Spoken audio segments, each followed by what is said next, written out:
اور ہالینڈ سے ایک دوست نے ایک چھوٹا سا یہ سوال بھجوایا ہے. جر کہنے لگے تھے پھر اس کو نہیں، پہلے جرمنی کا بھی ایک ہے نیچے، جرمنی کہنے لگا تھا. اچھا، یہ ہالینڈ سے یہ بھجوایا ہوا ہے. وہ لکھتے ہیں کہ کیا تبلیغ کے دوران ہم علامہ اقبال یا دیگر غیر جماعت معاند شعراء کے اشعار پیش کر سکتے ہیں؟ جو معاند اشعار ہیں ان کا ان پر کافی اثر معلوم ہوتا ہے. موقع محل خدا کی طرف بلانا ہو تو خدا والوں کے شعر پیش کرنے چاہیے، سوائے اس کے کہ حجت تمام کرنے کے لیے ایسے کا شعر پیش کیا جاتا ہے جو وہ عقیدہ نہیں رکھتا لیکن بات وہ کہہ رہا ہے، جو اس عقیدے کی بات ہے جسے وہ رد کرتا ہے. اس وقت اس کا شعر ضرور پڑھنا چاہیے.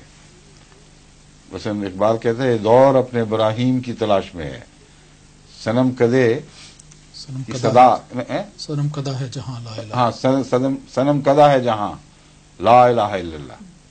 اور یہ ضرور پڑھنا چاہیے اس پہ اس موقع پر. تو موقع محل کی بات ہوتی ہے.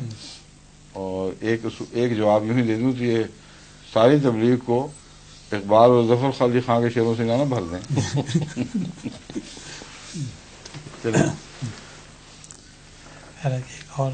ظہور